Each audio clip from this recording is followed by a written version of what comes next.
नमस्कार दोस्तों, मैं हूं चिरंजीव एक नए वीडियो के साथ। इंसान का जैसे जैसे उम्र बढ़ता है, उम्र बढ़ने के हिसाब से हमारे बॉडी में और जो इंटरनल ऑर्गन्स है उनमें कुछ चेंजेस आते हैं। और एक जनरल सी बात है कि जैसे इंसान का उम्र बढ़ता है उसके अर्निंग्स और उसके इनकम भी बढ़ते हैं। तो अर्निंग, इनकम, पैसा ये सब बढ़ने के बाद लोगों के लाइफस्टाइल में भी थोड़ा सा चेंजेस आता है, उनके खान पान में भी कुछ चेंजेस आते हैं। तो लाइफस्टाइल चेंजेस हुआ, खाने पीने में थोड़ा सा चेंजेस हुआ और इसके साथ स्ट्रेस लेवल भी बढ़ता रहता है आजकल।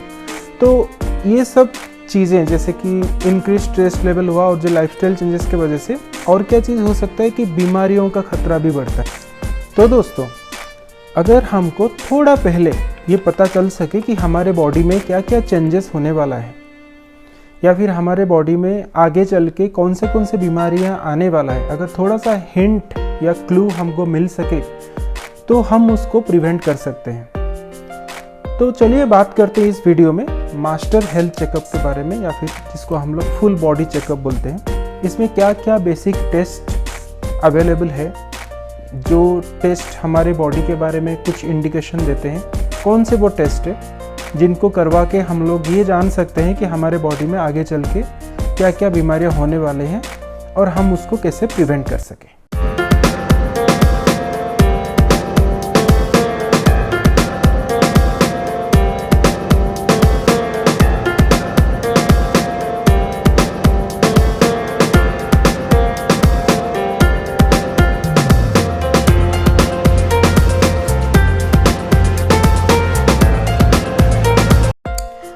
इंडिया में बहुत सारे डायग्नोस्टिक जैसे कि SRL हो गया, थायरोकेयर, अपोलो डायग्नोस्टिक, तो ये सब जो डायग्नोस्टिक सर्विसेज है इन्होंने अपना एक कस्टमाइज्ड पैकेज बना के रखा हुआ है, जो कि आपको 3000 से 4000 के रेंज के अंदर मास्टर हेल्थ चेकअप या जिसको आप फुल बॉडी चेकअप बोलते हो, तो ये प्रोवाइड करते हैं। तो चलिए बात करते हैं कि किसको ये मास्टर हेल्थ चेकअप करवाना चाहिए। 25 साल से ऊपर के सारे जो अडल्ट हैं उनको साल में एटलीस्ट एक बार अपना मास्टर हेल्थ चेकअप कराना चाहिए। जिन लोगों को ऑलरेडी कोई बीमारियां हैं जैसे कि डायबिटीज़ हो गया, या फिर किसी को अगर हाइपरटेंशन है, कोई अगर स्मोकर है, कोई अगर किसी को अगर ड्रिंकिंग का हैबिट है, या फिर किसी को मोटापा है, फैमिली हिस्ट्री में कोई डिजीज़ है, तो ऐसे लोगों को 6 महीने में एक बार, मतलब साल में एटलीस्ट 2 बार मास्टर हेल्थ चेकअप कराना चाहिए। तो चलिए देखते हैं कि ये मास्टर हेल्थ चेकअप में कौन से बेसिक टेस्ट, हम यहाँ पे सारे टेस्ट के बारे में नहीं बात करेंगे, जो कॉमन टेस्ट है, जो बेसिक टेस्ट है, जिनसे हमको हमारे बॉडी के बारे में क्लू मिल सकते हैं, इंपॉर्टेंट टेस्ट है, हम सिर्फ उसी के बारे में इस वीडियो में बात करेंगे। मास्टर हेल्थ चेकअप में सीरीज ऑफ टेस्ट होता है, ब्लड टेस्ट होता है, उसमें यूरिन टेस्ट होता है, ECG होता है, चेस्ट का एक्सरे होता है, अल्ट्रासोनोग्राफी होता है। तो हम एक के बाद एक टेस्ट के बारे में बात करते हैं। शुरू करते हैं ब्लड टेस्ट से। तो जो पहला टेस्ट है जिसको हम लोग कंप्लीट ब्लड पिक्चर कहते हैं, उसको CBP और CBC भी कहते हैं। तो ये ब्लड टेस्ट से हमको पता चलता है कि बॉडी के अंदर क्या कोई इन्फेक्शन है, बॉडी के अंदर हीमोग्लोबिन का काउंट नॉर्मल है या नहीं, हीमोग्लोबिन कम या ज़्यादा है, प्लेटलेट काउंट है कि नहीं, WBC कितना है, तो ये सब हमको CBC से पता चलता है। सेकेंड नंबर पे आता है प्लाज्मा ग्लूकोज। ये भी एक ब्लड टेस्ट है जिसमें जनरली फास्टिंग प्लाज्मा ग्लूकोज को डिटेक्ट किया जाता है। और दूसरा जो टेस्ट है इसके अंदर वो है HbA1c। तो ये HbA1c टेस्ट क्या है, ये टेस्ट से आपको आपका पिछले 2 से 3 महीने का एवरेज लेवल का ब्लड शुगर पता चलता है।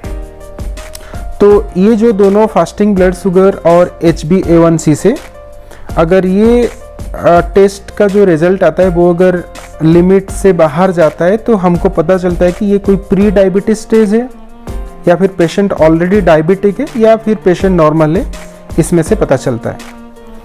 अगला जो टेस्ट है वो है लिपिड प्रोफाइल टेस्ट।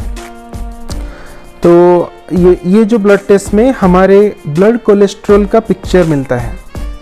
जैसे कि आपको पता होगा कि हमारे जो कोलेस्ट्रॉल है, जैसे कि HDL, जिसको हाई डेंसिटी लिपोप्रोटीन बोलते हैं, जो गुड कोलेस्ट्रॉल होता है, बैड कोलेस्ट्रॉल जैसे कि LDL, लो डेंसिटी लिपोप्रोटीन, या फिर VLDL, और टोटल ट्राइग्लिसराइड कितना है, तो ये सब का लेवल हमको लिपिड प्रोफाइल टेस्ट से पता चलता है। तो दोस्तों, ब्लड कोलेस्ट्रॉल के बारे में हम एक सेपरेट वीडियो बनाएंगे जिसमें हम लोग डिटेल में इसके बारे में बात करेंगे।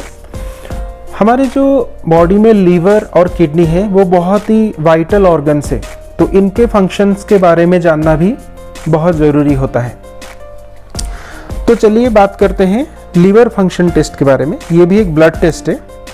इसमें जो रिजल्ट आता है उसमें से हमको पता चलता है कि टोटल बिलीरुबिन कितना है बॉडी के अंदर, जो एंजाइम्स है लीवर के लाइक SGOT, SGPT, इनका लेवल कैसा है, जो प्रोटीन्स लाइक एल्बुमिन हो गया, ग्लोबुलिन हो गया, तो ये प्रोटीन्स की मात्रा सही है कि नहीं, हमको LFT से पता चलता है।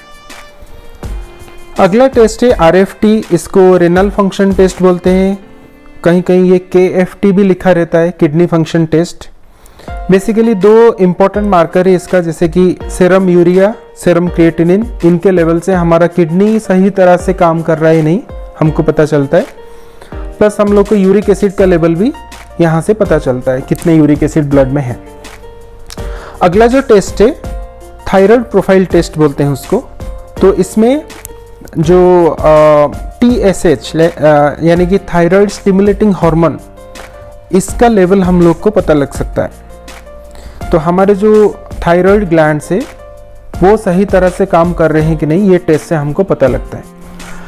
कुछ डायग्नोस्टिक्स उनके पैकेज में कुछ एडिशनल ब्लड टेस्ट भी प्रोवाइड करते हैं, जैसे कि कोई हेपेटाइटिस B का स्क्रीनिंग करते हैं, कोई डायग्नोस्टिक ये प्रोवाइड करते हैं कि सेरम इलेक्ट्रोलाइट्स, ब्लड में हमारे सोडियम की मात्रा कितना है, पोटेशियम कितना है, कैल्शियम कितना है, तो ये टेस्ट भी इंक्लूड होता है। कोई विटामिन, टोटल विटामिन D का टेस्ट भी अपने पैकेज में इंक्लूड करते हैं।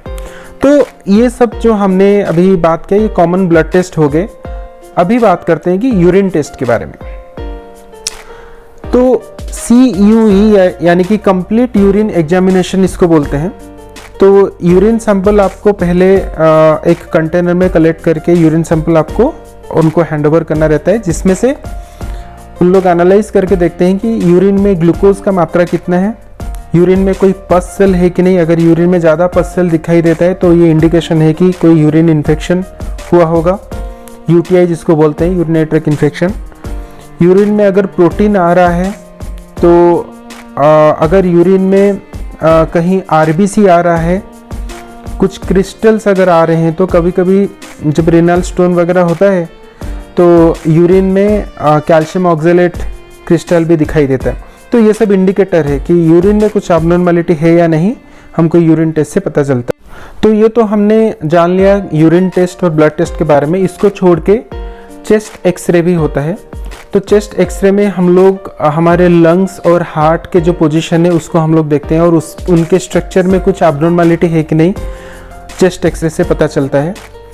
एब्डोमेन और पेल्विस का एक USG यानी कि अल्ट्रासोनोग्राफी होता है, जिसमें हमारे पेट के अंदर जो ऑर्गन्स है, जैसे कि लीवर हो गया, पैनक्रियाज हो गया, किडनीज हो गया, यूरिनरी ब्लैडर हो गया, फीमेल में यूटेरस हो गया, तो इनके जो साइज है वो बड़ा है या छोटा है, इनके स्ट्रक्चर में कुछ अबनॉर्मलिटी है कि नहीं, कुछ सिस्ट अगर पाया जाता है या फिर कुछ लीजन है, तो ये सब अबनॉर्मलिटी अगर ये ऑर्गन्स के अंदर है तो हमको अल्ट्रासोनोग्राफी से पता लग सकता है। अल्ट्रासोनोग्राफी करने से पहले एडवाइस ये किया जाता है कि आप पूरा पानी भर के पी लो, सो दैट जो पेशेंट का यूरिनरी ब्लैडर है वो कम्प्लीटली फुल हो जाना चाहिए। उसके बाद अल्ट्रासोनोग्राफी का प्रोसेस किया जाता है। आखिरी में एक ECG होता है जिसको हम लोग इलेक्ट्रोकार्डियोग्राम कहते हैं। तो ECG में हार्ट का जो फंक्शन है उसको देखा जाता है। अगर हार्ट के रिदम में कुछ अबनॉर्मलिटी है, ज़ोर से अगर हार्ट रेट बढ़ा हुआ है, हार्ट रेट कम हुआ है, या फिर कोई भी हार्ट के जो नॉर्मल फंक्शन रिलेटेड अगर कुछ अबनॉर्मलिटी है, तो ये एक प्रिलिमिनरी टेस्ट है जिससे हमको कार्डियक फंक्शन के बारे में पता लग सकता है। तो अब बात करते हैं कि मास्टर हेल्थ चेकअप से पहले आपको कैसे प्रिपरेशन करना है। तो आपको ये समझ के चलना है कि ये जो सीरीज़ ऑफ टेस्ट मैंने बताए, तो इसके लिए 2 से 3 घंटा कम से कम लग जाता है, तो उतना टाइम आपको लेके जाना चाहिए। बेहतर यही होगा अगर आप पहले से कोई अपॉइंटमेंट ले लो। दूसरा चीज़ ये कि आपको खाली पेट जाना है, आपको फास्टिंग ब्लड शुगर के लिए सैंपल देना है, लिपिड प्रोफाइल टेस्ट के लिए सैंपल देना है। तो इनके लिए रिक्वायरमेंट ये है कि 10 से 11 घंटे का फास्टिंग चाहिए।